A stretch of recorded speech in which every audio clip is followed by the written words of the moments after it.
I don't want to give away any information about him. But it was an amazing day. It really was. I had been uncertain. They said I was having early signs of labor. And the doctor says, "Will you just come back? I want you to labor at home as long as you can." And I did. I actually was cooking lunch. The doctor says, "If you know you're in labor, don't you come up here with a full belly and having eaten and me have to do a cesarean on you." And I said, "You're not going to do a cesarean on me."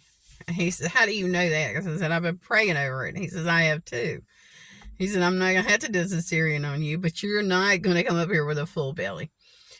But anyway, I was leaning over the counter. It was so funny. I was leaning over the counter. My mom was with me because I'd already been to the doctor. And he said, "Get back to the house. You're going to labor at home as long as possible." I was about 5 minutes from the hospital. And I remember telling Mom, I said, "I'm not going up to that hospital hungry. I'm not. That is not going to happen. They're not going to feed me. I know they're not." So I would lean over the counter. I told her, my mom says, "Well, what you going to eat?" I said, "Well, I'm cooking me something." I was cooking. And I would lean over the counter.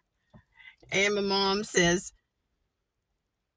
"Don't you think we need to go to the hospital?" I said, "No, I don't think we need to go to the hospital." And I'd be like this. It was so funny. I was cracking up. I'm reliving it as I'm talking to you. I was like this. I was leaning over the counter. And I'd go back to the stove. And I was like, "Oh, that feels better." I'd go back to the stove and I was stirring. And then I would go back. I was like, "Oh no, here we go again." It was hilarious. It was hilarious. It really was.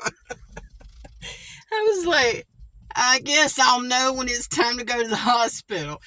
But my soulmate, I'm reliving this with him. It is funny. And sometimes he brain communicates. He'll pop in and talk to you all. But we know how to do that now. And he will let you know what he's doing too. And he will say it was hilarious. Now, I was also one of those moms that, I wanted natural labor. I did not like shots. I didn't really want a shot. And I did not want an epidural. We'd already said that. We did not want an epidural. We want to do this as natural as possible. So this natural mom in the making did not want to go to the hospital. Because they said, "We're not going to feed you up here because you could possibly have a cesarean." And I was like, "I ain't having one of them. I'm having this baby natural." So it was funny. The doctor, he was hilarious too. And I consider him a dear, just like a family member now. Like a dear friend, but a family member. And it was amazing. He delivered all three. Well, no, he didn't. He didn't catch one of them. He took care of me through all three pregnancies, but one of them decided to come when he wasn't around. So, and yeah, there was a lot of things going on with that. That was not funny. That was not funny at all. But anyway, love my doctors and really love talking to you about it. But I just wanted to remind you of something that, life is funny if you address it correctly. And you think, labor, oh, that's such a pain. Yeah, it was a pain. But it was such a big deal. And now I'm having to drink something because I get to talking. Now, back to when I said something about my breathing. Yeah, he knows when I'm breathing. We got into a part of the delivery with that first child. And I was like, I'm confused here. I'm really confused. I had gone through child, what's it? Childbirth class. They didn't call it that L word. They didn't call it that. I don't think she, the person who was teaching the class, I don't think she had their credentials to call it that, but she didn't call it that, so it wasn't that L one. Um, and can I talk about that? Yeah, I can talk about the alphabet. I can. But I did not want to go into labor unless I needed to. And I don't believe in faking labor either. I mean, you can actually program yourself, and there's lots of programs, especially when you're in communication or filming or any of that. There's a lot of programs. And you can program yourself to breathe inappropriately. It's like, I can't breathe correctly. Now, this is not meant to be funny, but I was looking at all of these people in that class and I was like, there is no way. I said, none of these people are going to be here when I have this baby. Why am I going through this with them? And I had somebody that was with me, and y'all know a lot of the story, but that one, I didn't want him touching me. I did not. And they had talked about, and I'm using inflection. It's just to kind of like, okay, y'all, that's really what I didn't want. Like, no, I don't want a shot. But it was like I was trying to focus, not realizing that I had something called a soulmate. And the person that was with me was not. Nothing to do with a soulmate. Okay. I don't want to talk about the trauma that I've been through. I want to talk about the funny stuff that got me through the trauma. All right. And the serious stuff that got me through the trauma. Childbirth classes was hilarious. I was trying not to gain any weight.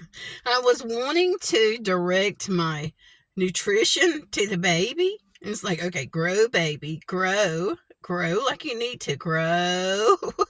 Eat what you need. And I had learned about the fat reserves in women and stuff like that. I had read every, labor and delivery book you could get. I read the doctor's library.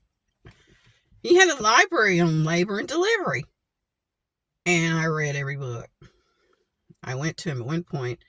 I said, when you get some more books? He said, I'm not. He said, you've read everything that I've learned, and he didn't want to go into it. And he said, did you read on C-sections? And I said, yes. He said, could you deliver one? I said, yes. He said, you're not going to deliver that one. I said, okay. But anyway, back to the breathing. It was hilarious. I was like, oh my goodness, this is getting serious. I knew that the doctor says she needs oxygen. And I was like, wait a minute.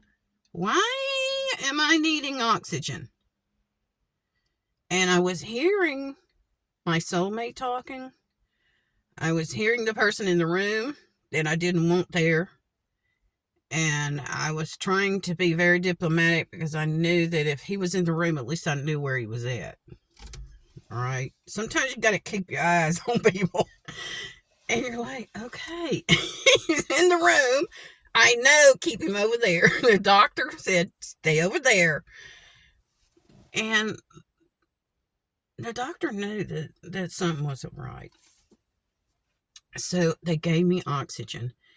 And I could not. He knew that I had asthma. And I'm not just talking to y'all about asthma right now. I have asthma. And it never came to my mind that might have been part of the problem. I was getting worked up, I guess, because of the excitement of the moment. This was such a big deal. And I wasn't able to regulate my breathing. And the doctor started talking through brain communication.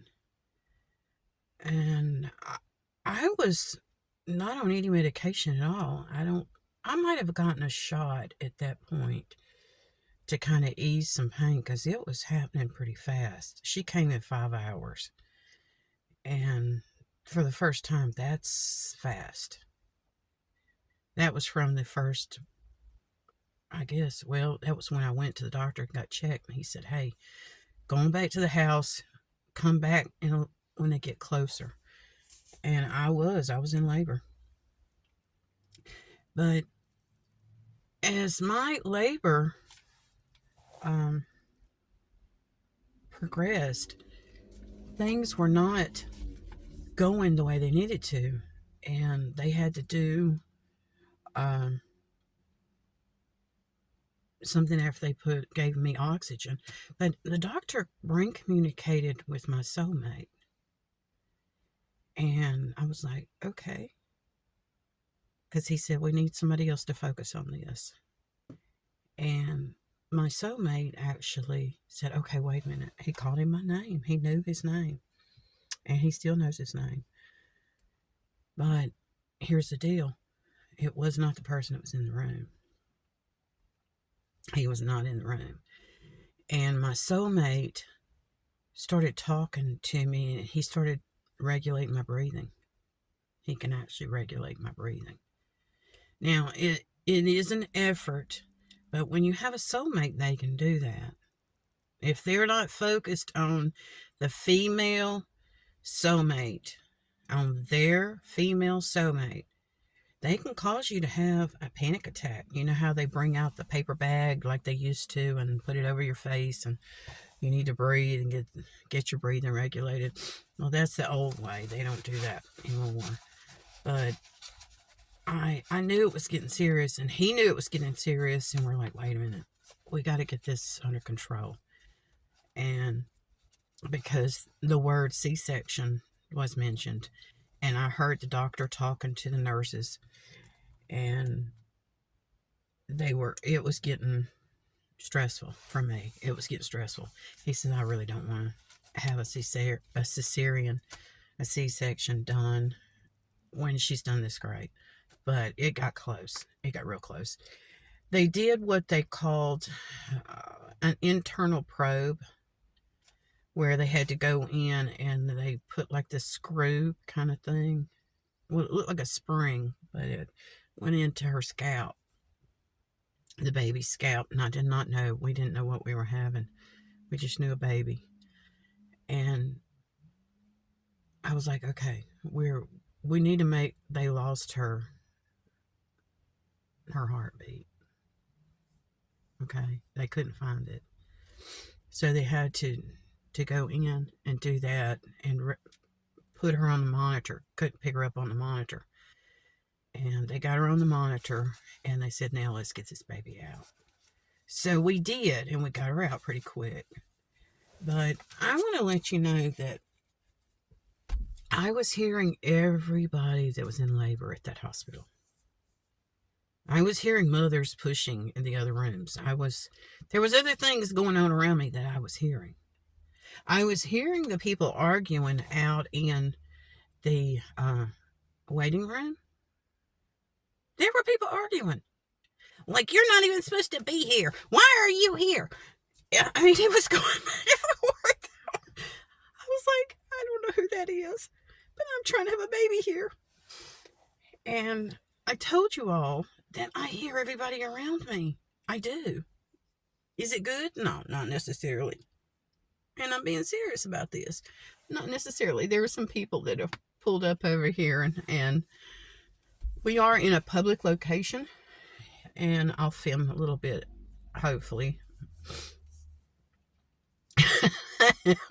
Fans that are finding out where I'm at, and they're going to different locations to see if I'm filming. And I did talk to them through brain communication as I was driving, and they are showing up at different places where I film, and they're trying to find me. And I'm not at church right now, but it could be. So anyway, back to God is so good. And my soulmate, I love you, baby. I do. I love you. And I want all of you to know that he knows I love him. And we would not be able to do this without each other.